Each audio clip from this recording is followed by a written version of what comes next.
Good evening, ladies and gentlemen. Welcome to North Shore Live, Cooper's Corner. We're live this evening. This is April the, what are we? We're the 23rd. 23rd. The 23rd. Can you believe in another month or so, maybe 6 weeks, the kids are going to be out of school? I can't believe that. I'm still back at Christmas time, and we've already had Easter, so you can see what's going on here. The time is just going too rapidly.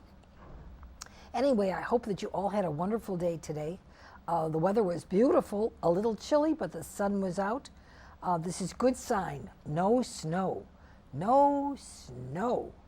And we would like to hope that the flowers will be coming up soon, or some have already sprouted. Hyacinths and daffodils, I don't know if they're in blossom yet, but they're trying very desperately to be able to bloom. Anyway, we have for your, I don't know if it's going to be entertaining, but it's going to be informational and educational, and it will save your life. Save your life. We have Marty Makowski that's going to be on the program and is on the program with us. And Marty is going to talk about how we can better save ourselves, our families, and our pets, as we just spoke briefly about that. And he has some information and articles that he brought with for us to learn from. And if you are a teacher or a principal or parent teachers club, if you would like him to come to speak at your school, please note that his information will be at the bottom of the screen, the American Red Cross, and a phone number. And he'd be happy to come to the school and give you some information on preparedness in case of, God forbid, a fire. We've been waiting for this gentleman for a long time. Believe me, it was winter. Now it's spring, but it's still winter, to tell about not placing units for heat next to curtains or tables or anything that would become flammable. So now the snow is dissipated, but the chill is still here in the air. We're going to bring him live to you anyway, because this is for disaster or fire or whatever.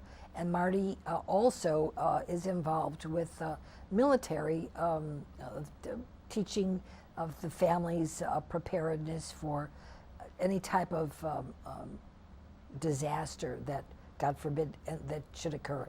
So without any further ado, please allow me to introduce you my guest this evening, Marty Makowski. Welcome, Yeah. welcome. Thanks, Bev. Oh, thank you for coming. You're a sight for sore eyes. My goodness sakes, they don't believe me. Well, that's true. We've been waiting for you till before the cows could come home. That's right. So let me just read your mission statement on your card, because this is very important. The public needs to know this. And we do a lot of, this is all public for, you could call it a public service announcement, but this is for the public. The mission statement is: the American Red Cross prevents and alleviates human suffering in the face of emergency by mobilizing the power of volunteers and the generosity of donors. Yes, absolutely, absolutely. Okay. Well, should we do some history on the Red Cross? How long it's been around and whatever? Oh, wow. Yeah, we can. So it'll be almost 100 years for the Red Cross in our area, so our region, so the Chicagoland area. So we're planning on recognizing the work that we've done, starting with the Eastland disaster almost 100 years That's ago. the boat, the ship. The boat, exactly. Yep. So that kind of, the Red Cross in Chicago and the Chicagoland area started a few weeks before that. The Red Cross overall has been around in the United States for over 125 years. We really look at 5 different lines of service, though. So we do work with disaster response. So our old mission statements, that's a new mission statement. All right, That's okay. Fresh, okay. So the old mission statement really was looking at preparing, preventing, responding to emergencies across the board. So we do that through training, so health and safety, so CPR and first aid and babysitting. Oh, good. We do that through actual disaster work, so disaster response or Yeah. recovery. We do that internationally, so we're part of a international Red movement Cross, yeah. of Red Cross and Red Crescent organizations across the globe, all of which have a special focus on what the community really needs. We do services to the armed forces, so we can talk about that in terms Yeah. of a lot of messaging and communication around the work that we do. And then we do blood services or biomedical, so we do take donated blood and then distribute it across the United States. So that's really where we're coming from. Locally, we serve 13 counties, so we serve 10 counties in northeastern Illinois and 3 counties in northwestern Indiana out of our region. Your region. Yeah, and then there's 4 regions that serve the state of Illinois. But for us, we kind of go north from Kankakee to the Wisconsin border. We go west to DeKalb, and then we cover northwestern Indiana. So, If I would ask you, the people that are attached, I mean, number-wise, Yeah. do they go in groups? Like, if there's a problem, you send a group, or just that sector goes out, or? yeah, so everything for us really starts in the local level. So we start Okay. with the people. Okay. Right? So we start with the needs that we see in the community, and then we work from there. Right? So for a disaster, for example, so the one thing that we talked about, and especially getting out here to talk about fire, is that residential fires are the #1 emergency that we see Terrible. across the board for everybody. So the Red Cross locally, we respond to 3 or 4 of those incidents a day if you average them out across the year.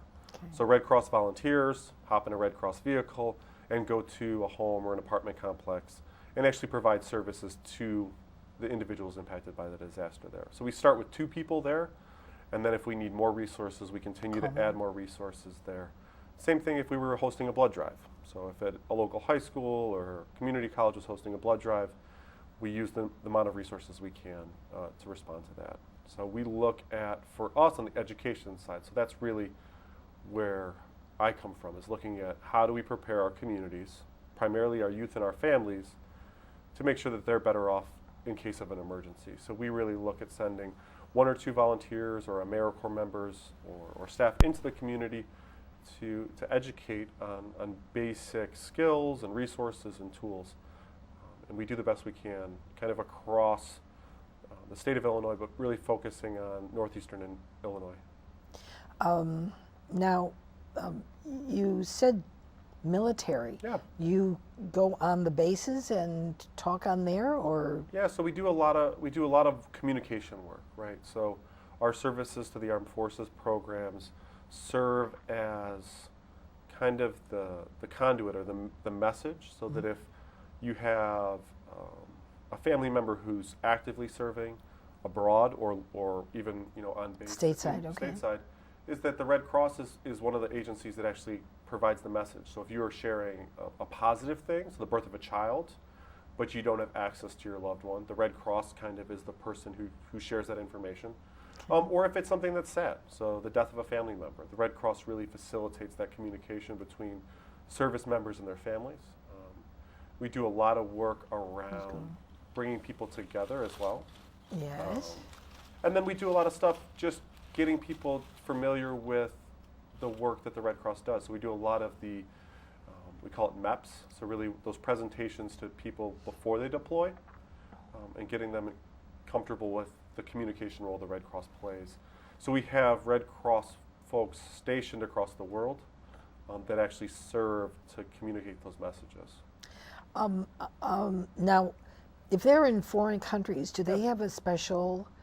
I mean, they're not military, and do they go under the United Nations cover of humanitarian Red Yeah. Cross? So part of a combination between some of the work that we do through our SAF program, but really focused out of our international services team, is looking at protecting or educating people about the Geneva Conventions. Right? So the idea that international humanitarian law, for most of us, is very distant.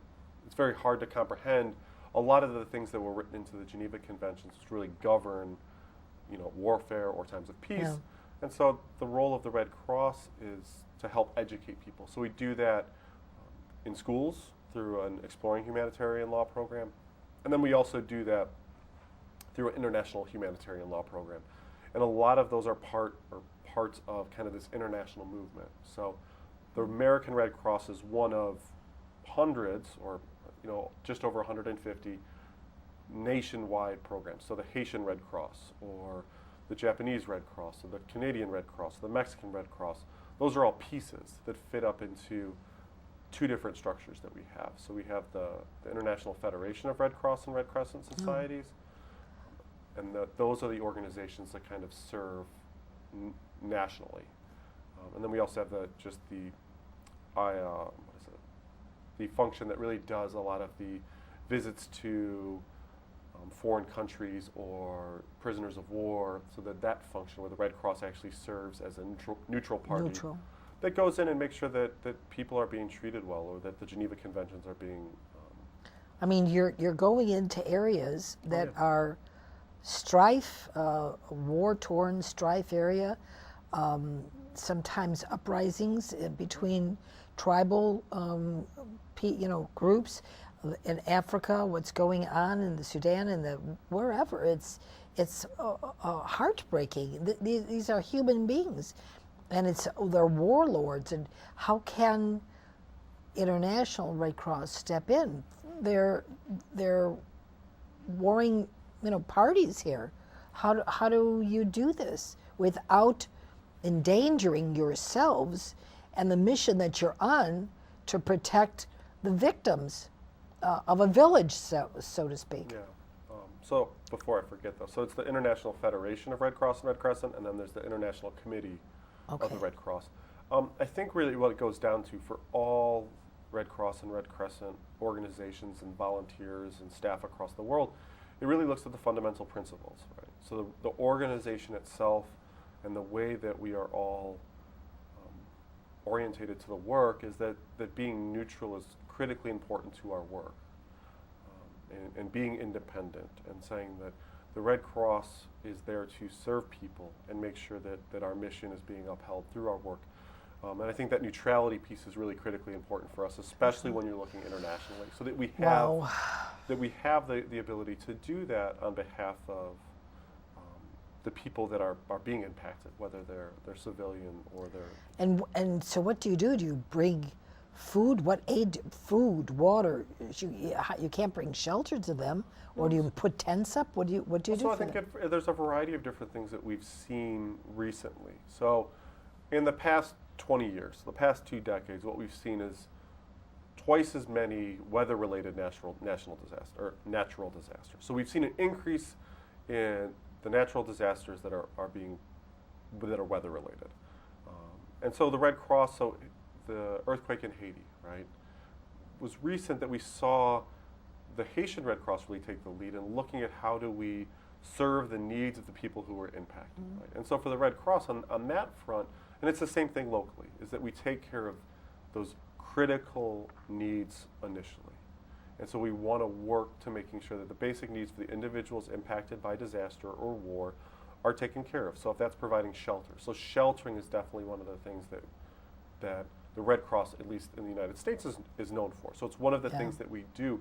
And that's actually how I got my start with the organization, that when I started about 7 years ago, was in sheltering. So if we had a large-scale emergency here, what we do is we immediately stand up a shelter if it's needed. So if the Highland Park Fire Department or the police department said, we have a fire, we don't know where people need to go. Where do they go? Where are they going to go? So we, would set up a shelter to do that. So we could do that internationally or nationally. And what it allows us to do is help people calm down for a little bit, provide them some food, a place to sleep, hygiene materials, whatever they need, just to calm down for a second and think rationally so they can make positive decisions. Where do they go from there? Where they go from there. So I think that's what we're really looking to as an organization now, is this idea for us that in the disaster cycle, so that's what we call it on the disaster side. We want to prepare people, so educate them for all the things that could happen, from a power outage to your car breaking down. We want to let them know what response looks like. So what does a response look like to an emergency? What does it look like for an individual or a family, for the police or fire, for the Red Cross? And then how do we get people to recover? So how do we get you back to where you were before something happened? And so I think that's something that we're really looking at now, is how do we do that better? how do we leverage community partnerships, how do we leverage volunteers to make our community stronger. So we talk a lot about the resiliency and making kind of getting people stronger as a unit in the community so that they can respond to anything that might happen as an emergency. Is there a go-to person that you connect with in the community per se?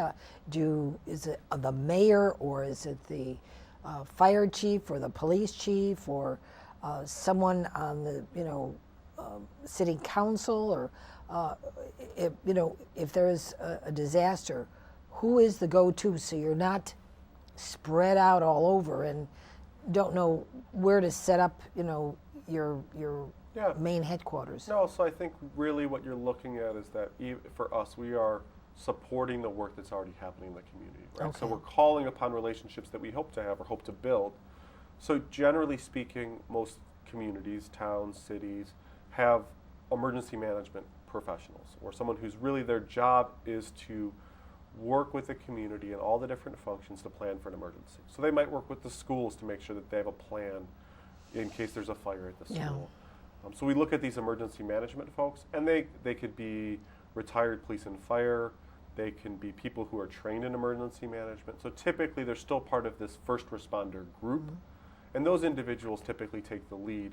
And then they would look to, if it was a disaster, they would look to organizations. There's two different things that we call them. They're either community organizations active in disaster, so a COAD, or voluntary organizations active in disaster, so a VOAD. And those two pieces really help us support the individuals and the community organizations in an emergency. So in a flood, or a tornado, or a large storm, or a power outage, really those are the agencies that then would kind of figure out what gaps need to be filled. And for everything, what we look at is it starts local, and then if they need more support, they continue to go outward. And so local, and then you might go to the county level and see what do we need support from the county, and then the county goes and looks to the state, and then the state would look to the federal government. That's we're stepping into FEMA territory now. Yes, we are. Okay. So that's the idea that in an emergency. But for us, we really want people to say, there are things that you can do today, tomorrow, next week, that make it easier for you in an emergency. And what we've been championing across the board, the people who do this work, is that it's an individual collective responsibility. So it's everybody's responsibility to prepare for an emergency. Not just first responders. Not just first responders. No. So it's all of us. If we do our piece, and it's not a hard thing to do, that we're all better off, right? So that the more work we put in today, the easier we are tomorrow if there's a large storm or if it gets extremely hot. Because you've had practice, you know what you're Right. doing. And please talk about the pets, and that's very important, because we're pet owners, Yeah. and if in a, God forbid, a disaster of some sort, they wander. I mean, ours is a very large animal, so you can't miss him. Right. 180 pounds, you can't miss you that. can't miss 180 pounds of animal. But the point is, what about these other little dogs, poodles or small dogs that the people have? If they leave their house, where do they take their animal? Or if they take their animal, what about the birds? Or what about, what do we do? Yeah, so I think there's the main thing I think with your dogs and cats, right, is that we want to think about where they go during the 4th of July or during a thunderstorm. Is that when they're scared, where do they go? Now, if they leave our home, right, so the two things we talk about a lot when we talk about evacuating or what to do in an emergency, there's really two different actions we talk about. We either want you to leave, so evacuate, get out, or we want you to stay. So we call it sheltering in place usually. So the idea that in a fire, you want to leave, evacuate. Oh, baby, and how? Right? But in a tornado, if I'm in my home, I want to stay in my house. So with our pets, if your animals leave the house, generally that's an okay situation. But if they stay in the house and you would get them. So if they're a critical part of your family, right, is that one of the things that you would do in an emergency is grab your pet, whatever pet it is that you need to figure out first how to get that pet out of the home.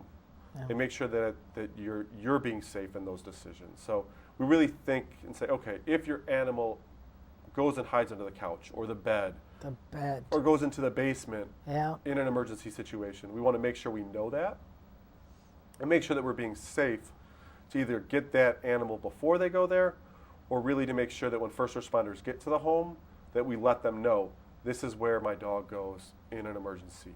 He's going to be downstairs in the basement under the couch, and that the first responders can be the ones that are going to rescue that animal. And what we say on the front end of that, though, is first off to think about where they go and make sure that anybody who's in your home knows that. Yeah. And then the other piece, though, is we want people, because the Red Cross does this in a variety of other organizations, we bring people together. And if your pet is part of your family, we want to make sure that we can do that effectively. And so we tell people in an emergency kit that we want you to have pictures of your family, including your pet, so it's a lot easier for us to say, hey, Bev, this is your dog. Yeah. So we work with people to say, hey, it's important for us to keep our pictures. And sometimes those are the things that are destroyed in a fire or a flood. Oh, yeah. And if we have them in our go bag or our kit, it makes it a little bit easier. We're going to get to that go bag in a moment. I just want to ask you, do you supply families or with, I saw this in a window once, it says, in case of fire, we have pets in this house, so it gives the first responders information that there's pets in this house. It doesn't say dog or cat or whatever, but we have pets, so they already know what they're looking for. If it's in the middle of the night, I mean, you're overwhelmed. I can tell you, I lived through a terrible experience as a child with this. I don't think I ever recovered from it. It's very traumatic, being carried out by a fireman. I wasn't even of age yet that I would know that. Right. I mean, but it was the dead of winter, in the middle of the night. The fire hoses were breaking. It was so cold. We made the front page of the Chicago Tribune 3 morning, afternoon, evening. Okay. It was bad, bad, bad. Yeah. And our dog got it was an apartment building, got trapped between the door that opens up to go into the upstairs area and the outside door that leads out. It was terribly burned, but he survived, and that was very important for us, a member of the family. So, for the firemen must have saved him, because who would have known it was black? All the electricity was out, and all you could do is breathe and smell this electrical. It was horrific. The long and the short of it is, we survived. Everybody in the building survived, and when we came back to look, it was a brick building. Okay. But we stood in the basement, and you could look straight up, and there was no roof, and there was no anything, because everything inside burned, and all it was is just 4 walls of brick. Oh yeah. It was the worst fire, they said. A 511 alarm. It was really, really bad, and we had nothing. We couldn't even get to a go-to bag. Yeah. It's get out and save your life, but we were sleeping. It was like 1 o'clock in the morning. We were sleeping, so all I want to do is pull the feather quilt over my head, so the smell of the fumes wouldn't distress me anymore. But it was permeating everything, and was really very bad, because we then, after that, we had the Red Cross, and I owe them quite a bit. My life, actually. They came and gave us clothes, as you say, clothes, food. Wasn't shelter, but they pointed us in the direction where we could. However, we had to sleep in the car. It was my 2 brothers, myself, my mother and father, for 5 days in the dead of winter. All of us sleeping in the car on the sidewalk or wherever my father had parked the car, because it was a total disaster, and the kindness here you go with the kindness, humanitarian, of my school in Chicago, Swift School, I think it's still there, that the teacher, Mrs. Kuhn, was very kind and explained to the students that we had just had a fire and a tragedy, and they were very generous. And I would come home with 2 shopping bags every day of clothing and apparel that the children were either not in need of any longer or whatever. They were very kind, very, very kind. And the Red Cross, because it was winter, I remember gave my uncle at that time $13. Okay. That's what he was given, the allotment, and he had to buy me shoes, dress, and a coat. Other stuff the children were supplying me. And the coat was a boy's coat because they didn't have any girls' coat for the amount of money he could spend. And the dress was a very simple white and green polka dot. I'll never forget it as long as I live. Little teeny dots. And the shoes were, bad. What can I say? But they were shoes. They were shoes. And it was winter. And I was happy to have it. And some of my girlfriends, their mothers, they had sewed me dresses to wear. Susan McCarthy, her mother, and Vicki Peterson, and brought just. I was in shock, and I'm still in shock, and I was a child. The generosity that we see, and the nice thing about the work that we do is you see it over and over again in communities, for me across the state of Illinois.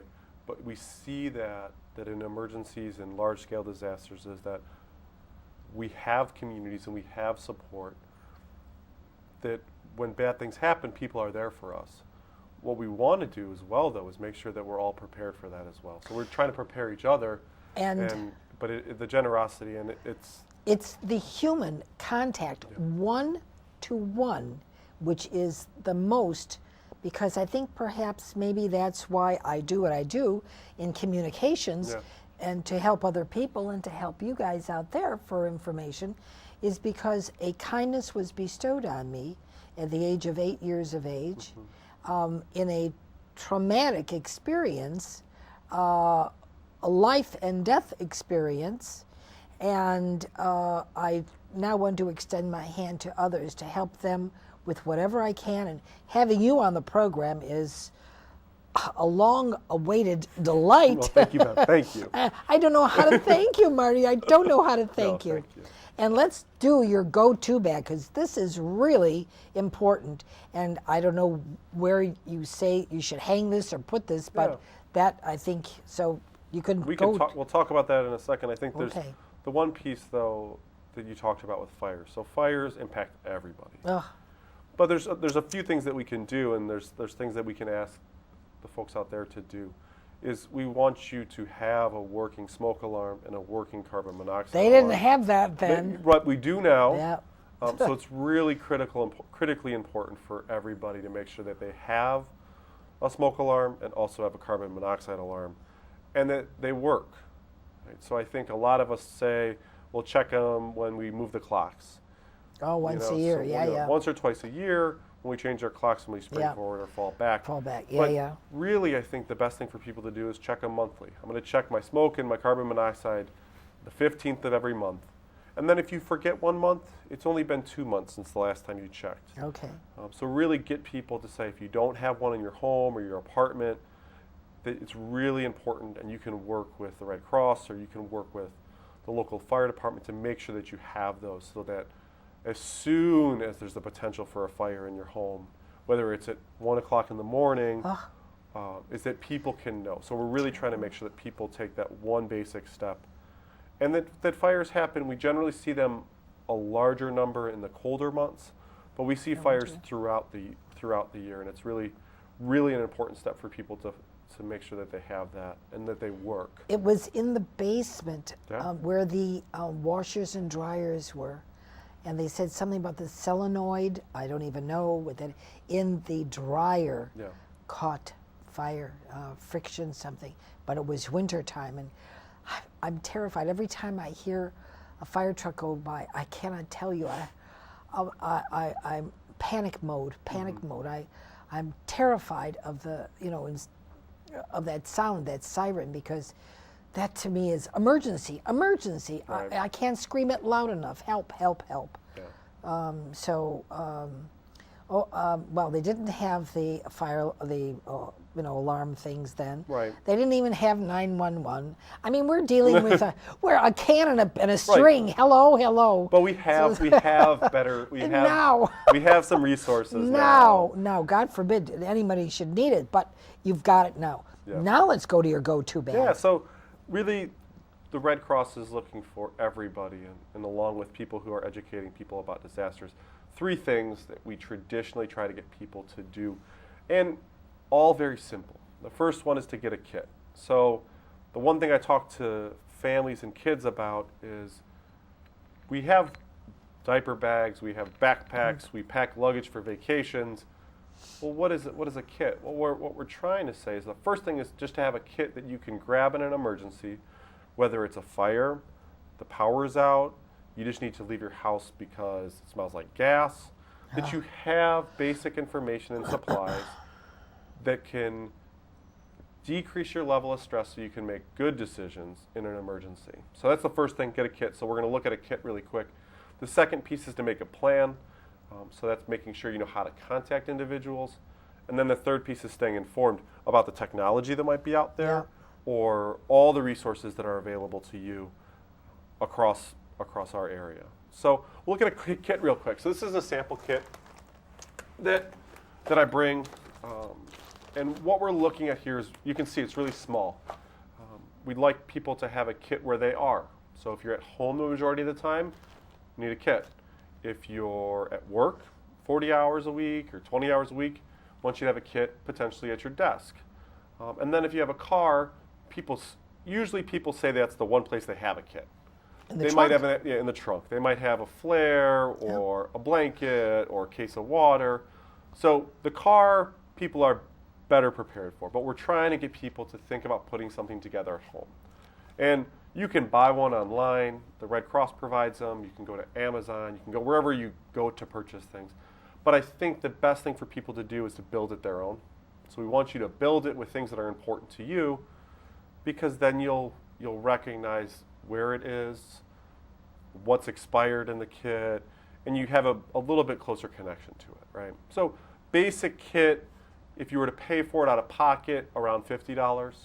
But like we were talking earlier, the majority of people have this stuff in their home. So if you're sitting at home watching this, I bet you could say, okay, I might have an extra flashlight. Oh, that's a good idea. That's right. Well, everybody if you're watching this at home or in your place of business, Marty's going to show you, and go get it. Go get it and line it up. Put it in a bag, a plastic bag, a jewel bag, a cloth bag, really basic supplies. And we'll talk a little bit about different supplies that you can have. But flashlight and batteries, we've really moved away from candles.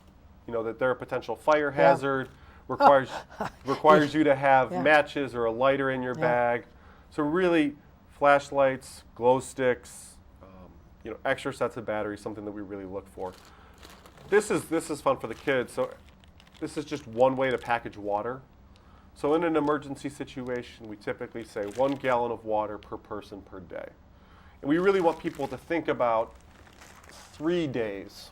What are the things you might need for 3 days? But you don't need to carry boxes of gallons of water around. Just some basic drinking water and potentially something that holds water as well. Another thing that we look at for communications is the radio. So another thing you might add is a cell phone or an extra battery for a cell phone or a charger. So power goes out in a lot of emergencies. How are we going to charge our phones? So if your phone is your primary piece of communication for where you get your news and your text messages and your calls from people, eventually that's going to run out of batteries. And we want to make sure you either are prepared to charge it again, or you have other forms of communication to know what's happening in the community. So we still recommend having a weather radio and then extra batteries for that as well. So lots of batteries separate from the item. Oh, so you don't put them in Right. because they wear out. They wear out, and we never know when we're going to need our go bag. So we want Okay. people to kind of take a look at the bags every few months. This is an example of some food. So we look at food that might make you happy, and then also that can give you some calories in an emergency. So things that don't expire. So if you're going to put canned, non-perishable goods, make sure you have a can opener. But this is an example of some high-calorie, almost like a granola bar that we keep in kits. Oh, really? Yeah. Other items that we'd have in a kit are to prepare for the elements. So in the winter, for my bag, I might have an extra set of clothes or a blanket. But for us right now, poncho. So it rains a lot. Rain. Okay. So we're seeing the rain. So in a kit today, I'd make sure you have a poncho for everybody in your family. A few other items that we have in here. So here's that emergency blanket. So these are those blankets you might see someone who runs the marathon, they put over them. Yeah. Just a way for us to insulate ourselves and keep some body heat together. A mask. So in case there's debris in a situation, we usually carry whistles as well. And then for this kit, we've got two different pieces. So one piece here is personal supplies. So really just basic hygiene. So things to make sure that if you need to shower or clean, so a toothbrush and soap and a washcloth, items like that, we'd say go for personal supplies, so whatever you might need there. And really something specific for each individual is for you to be able to look at the medications you might take. Mm-hmm. So one of the things that the Red Cross does and other organizations do is replace medications that are lost in an emergency. But you might not know the dosage of what you take or how many you take. So we want people to write that down or include copies of their prescriptions in a go bag. So something to think about, the personalizing your kit. So we want you to have things in here that are important for you. Documents. And you said the picture of family with the pets definitely. too. Okay. So copies of pictures. Sometimes we'd say those flash drives that people have, maybe a copy of that with some important documents. So maybe, copies of your insurance, stuff like that. Make sure that important documents, medical documents are in there. A little bit of cash as well. And then we train people in this, but first aid is that we want people to feel confident that if they have a cut or scrape that they can clean it up and take care of that before it gets infected, and then you have another situation. So tons of information on the Red Cross website. You can also look at Illinois Emergency Management Association or FEMA that has a whole list of the items that would go in a kit. It's really extensive. But we want you to think of the basic things that you would need in an emergency. And if you have those things, what it allows you to do is make good decisions, potentially, in situations where you might make bad decisions because you're hungry, you're thirsty, you can't see, you don't know what's going on. Oh.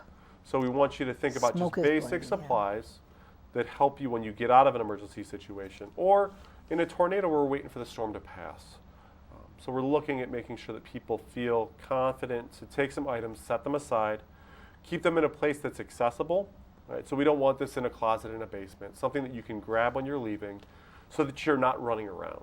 So one exercise that we do with people of all ages and groups, but primarily adults, is we ask them that you have 90 seconds to get out of your home. Do you know where your car title is? Do you know where your insurance information is? Do you know where your tax returns might be, since we just filed our taxes a few days? No.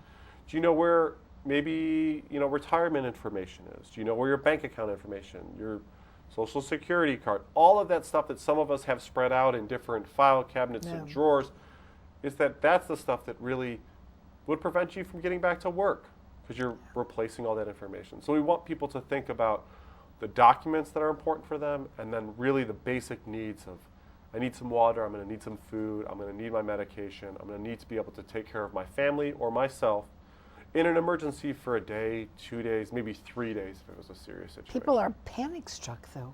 The panic is just overwhelming, and the fear of the unknown. Where do they go? What do they do now? Where are they going to live? Where will they find support? Where will they find their loved ones if they're separated? So, and that bag is very handy. Yeah, it is. And so we should tell our viewers that if you have a bag like this, or a diaper bag that you're not using any longer, that's very handy. And everything that he's mentioned on here is good. You should give a phone number, Marty, where Yeah, so general phone number for the Red Cross is 312-729-6100. I think my phone number is on the bottom of the screen. You can always give me a call as well if you have questions. There's a whole wide range of resources online and also in print, so you can look to the Red Cross, either the general www.redcross.org or the Chicago site, which is www.redcross.org/il/Chicago.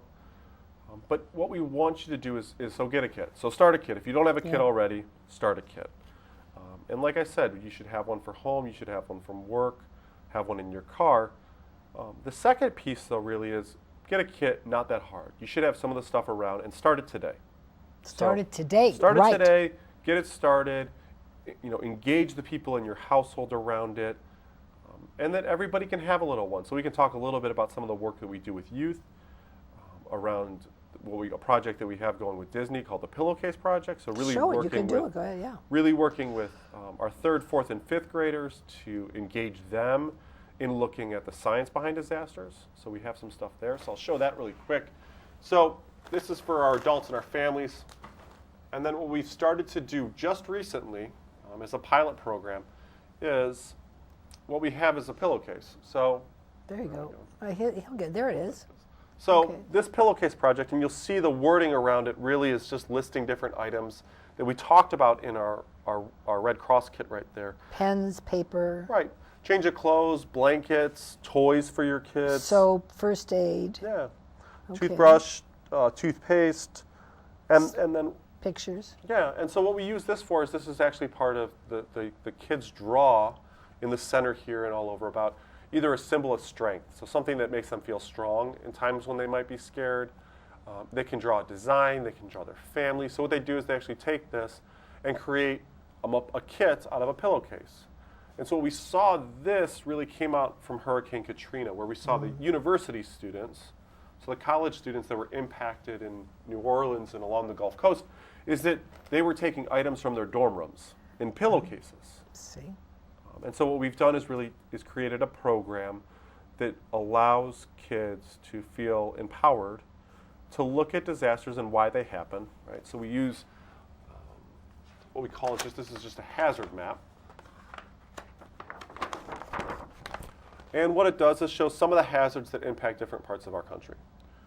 So for us in Illinois, we really look at tornadoes and earthquakes. And earthquake? Yeah, earthquakes. Oh, earthquake. And every program we do always talks about home fires. So, but we specifically in the program, it takes us about an hour. We go through 6 or 7 different steps or activities. And what we look to do is explain the science behind emergencies and disasters. So it works with the curriculum that exists already. So we do an activity with the pillowcase. We talk to them about home fires. We talk to them about a local hazard, so whether it's a tornado or an earthquake or something that's more current for them.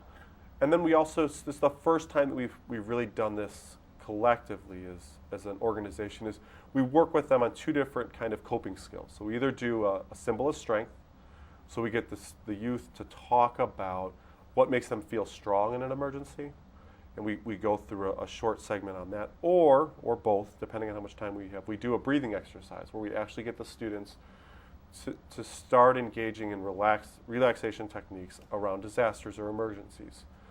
So it's a really great program that allows the kids to start thinking about what would go in their kit, what would make them feel less stressed out, less panicked in an emergency, because we see across our community, our youth are there when bad things happen, and that they have the ability to help save lives as well. We actually, a week from today, we have what we call a Heroes Breakfast.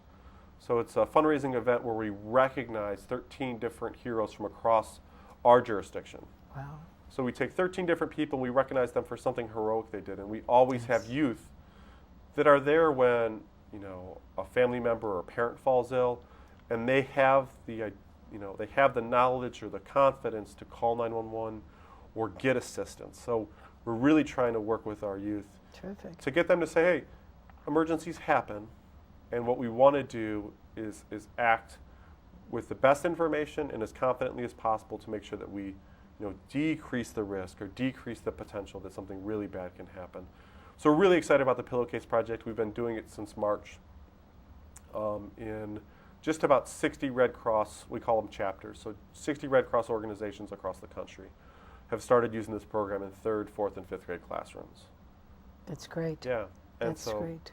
that's really on the education and preparedness side for us. I'm so, you make me feel so comfortable because talking about fire or anything is very, very distressing. I mean, I'm just overwhelmed, still overwhelmed. I'm a grandmother, and I'm still, distressed, upset with that. I'm always sniffing around to make sure that everything's all right before we go to bed. When we get up, someone's barbecuing, that throws me for a loop because I'm smelling. But there is a specific odor to a fire. There is. And electrical in particular, there is that smell. Not wood burning like in the fireplace. Although we have a fireplace, I hesitant to ever use it because I just maybe that's why we never smoke. I never smoked because it's just terrifying. Still, to this day, terrifying. And they never had any kind of talk your problems over or whatever. That wasn't that wasn't the thing. Listen, they only had 4 TV stations then. I'm telling you, we had a tin can and a string, and that was a telephone. There were no zip codes. There were nothing. I'm telling you, it's like 1,000 years ago. And but I would like you, the public, to learn this. This is something to learn, education, information, to save your life, your family's life, and anyone that would come in contact with you. And you could spread the word about that. This is a public service announcement, PSA, but we want everyone to know and to learn how to be safe and what to do in times of emergency, and that's exactly what Marty is talking about. And make sure you have your emergency kit, your go-to kit, with pictures of you and the family. So if God forbid anything happens, you can say, this is missing, that's missing, we just saw her, we just saw him. And the cat and the dog, where can we find them? That terrible mudslide, that was horrific, absolutely horrific.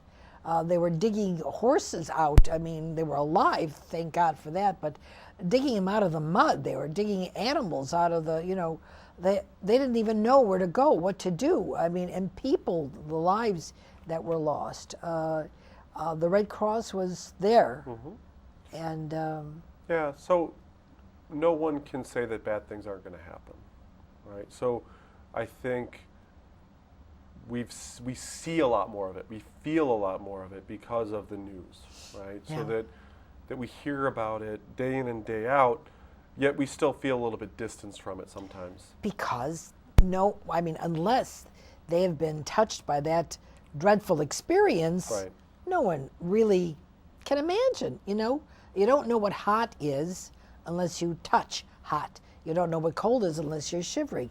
Or hunger, you don't know unless you have experienced that instant. You can read it in a book. Oh, yeah. I mean, the book will give you information, but an experience you never forget. I'm a Girl Scout, a past Girl Scout leader. There we go. I can tell you all about it, babe. Definitely. So, okay, so you had some coloring books here too. Oh, yeah. So maybe the kids, you want to talk about that. Yeah, and show the pictures? So 2 different things, right? So this is the actual workbook that the kids get in the Pillowcase Project class. And what it does is it talks about the Red Cross story, so where does the Red Cross coming from? And then really gets into what we talk about in just general preparedness, right? So we talked about it a little bit with how fires are critically important for us to prepare for. So we talk about an escape plan. Yeah. So we do 2 different simple action steps, right? So we have a kit. So we made our kit. We're good to go. We're good. What we want to do, and I think what people don't realize when we joke and say, is that when was the last time you did a fire drill? I remember those. Right. But where'd you do them? Yes. You do them at your job? You do them at your school? School. Do you ever do them at home? No. Right. So our schools are telling us we should practice fire drills, tornado drills. Yep. Our offices are saying we're going to practice fire drills and tornado drills. And then when we get home, where we sleep, where we spend our weekends, where we live, we don't practice. So really the second piece what we're looking at is we want people to practice and plan. So how do I get out of my house and where do I go? Do I go out the front door or do I go out the back door? And everybody in your house should be going to the same place. Same place, yeah. You know, and if it's really cold, we should go to a place that might be open. So is the Walgreens open 24 hours a day, or the CVS, or is there a neighbor's house that you can go? Oh, very interesting. So we want people to practice. So we work through our workbooks with our kids to think about how do we evacuate, right? So if I need to leave my home, where am I going to go? Who am I going to need to go with? And then we practice that. And it's not practicing every day, but we want people to recognize that if our schools think it's important, our jobs think it's important, why are we not seeing our households really, our families and friends doing that? So we want kids to practice that. And then I think the piece that's also important is how do we get a hold of each other? You know, so we talked a little bit earlier is everybody take a minute, you know, so you can do this now, but set a stopwatch or an egg timer for 60 seconds and see how many phone numbers you can write down without using your cell phone. Those are the people that you would call in an emergency Anyway, yeah. if your cell phone was out of juice Yeah. or sitting on the nightstand when you left your And house. you left, 'Cause yeah. you're not going back in your house to get your cell phone. No, that's right. So it's an exercise for you to do and say, write down those numbers that are important to you, families and friends. We talk about having someone locally and then someone outside the area in case a disaster happens here. So we want people to plan and practice. And then the last piece there is to stay informed. Make sure you know what's happening in your community. Make sure you know that for us, I think we are all aware of how cold it was this winter. But it also gets warm in the summer. And the potential that we see tornadoes, that earthquakes are a potential for us, that we have a lot of hazardous material that's kind of moved through our area. So there's a lot of things that we can do. So 3 steps: get a kit, start one today, practice your plan at home, and really stay informed, whether it's online or giving us a call or listening for other public service announcements. And we should jump in and say one more thing, is that what if they would like to become a volunteer? Oh, yeah. So Red Cross is a volunteer-led organization. So we have a small group of staff that support our mission, and then we have literally thousands of volunteers across this region that work with us day in and day out across every line of service. So best place to go is the Red Cross website locally, and go to the volunteer page, create an application. If you need some help with it, give us a call. But really, we could use your help in a variety of different ways. We have people that help us teach on a daily basis in schools and in the community. We have people who respond to disasters, who help with our blood drives, who are out there working with our Service of the Armed Forces units. So a ton of volunteer opportunities and different leadership positions for people who are looking at, and all ages. We have Red Cross clubs that work with our middle school and our high school and our university youth. So a ton of volunteer opportunities out there. That's terrific. And then the last piece is part of the group that we work with is also AmeriCorps members. So if you're not familiar with AmeriCorps, national service. So people of all ages that have decided to give 300 or 600 or a full year where they get a little bit of money and really volunteer for an organization. So we have a good group of those individuals that work with us at the Red Cross. So if you're looking for a longer term commitment, I definitely recommend checking out AmeriCorps as well. I opened the program by saying in about another, 6 weeks or 8 weeks, we're going to be in the month of May pretty soon. Yeah. And then there's school's going to be out in June, I think the second week in June, and The kids are getting ready for prom, for graduation, going on to college. Maybe they don't know what to do with themselves during the summertime. They could probably contact the Red Cross, learn that. Universities like very much community people who are there to help people in communities, and they look very highly on those that put forth their own initiative to be able to help other people. So that's something you need to know about as well. Let me just remind you again, here's at the bottom of the screen is the Red Cross, but we are on YouTube. So you will be seeing this on YouTube, but you've got to go to it. There it is, www.youtube.com/North Shore Live, CC for Cooper's Corner. And please see this. You can see it as many times as you want. And this will, if you miss the information, but we're playing this program over, and all the other areas will have it. This is information, education, and to save your life and lives of your loved ones, which is really important. I'm just so pleased. If you need further information, you can contact myself at bev.cooperscorner@yahoo.com. There I am, down there. Or you can contact Marty at the Red Cross. If you have any questions about this, or you've lived through a situation that the Red Cross has helped you, we'd love to have you on the program, because I can tell you, the Red Cross did that for me. I'm so beholding to them. Whatever you can do, and I'm sure that they'll take donations. Yes, we do. They do accept pat on the back, but they also accept whatever you can help, because it's helping other people. So please do what you can do. This is for the public, for your safety, for everyone's safety. I'm so pleased that you came, Marty. We waited. Thanks for having me, Bev. So long. I'll come back anytime. Oh my goodness! Please do that. And anything you have up and coming that you'd like to talk about. You said this this awards luncheon or breakfast or dinner, whatever it is. Is this for the public to come to, or can they? No, it's not. So it's a fundraising event that we usually have, hundreds of people attend. Okay. So if you're interested in attending in the future, so check out the Red Cross website. But I think we're full for this year. Okay. But it's usually at the end of April. But what we really need help with is identifying or recognizing those people in our community. Okay. So calendar year. So from January 1st of this year through the end of the calendar year, if you know of anybody or see of anybody in our community that does something heroic, it can be related to the armed forces, it can be nurses, volunteering, youth, adult Good Samaritan. So it's really about recognizing people in our communities who are doing really good work and doing heroic actions. So senior citizens, those are people that are Definitely. disabled, people that are helping other people. Definitely. That's what you would like. That's excellent. So this is good information. So please don't let it fall by the wayside. Marty is telling you some information here. Please help yourself, help others. Have a pleasant evening, a very safe week, and we'll see you next week on North Shore Live, Cooper's Corner. But you'll be able to see this on YouTube, so get us on YouTube. We love to have you, love to see you, and contact me or Marty at any time to be on the program and to get further information. Have a pleasant evening. See you next week.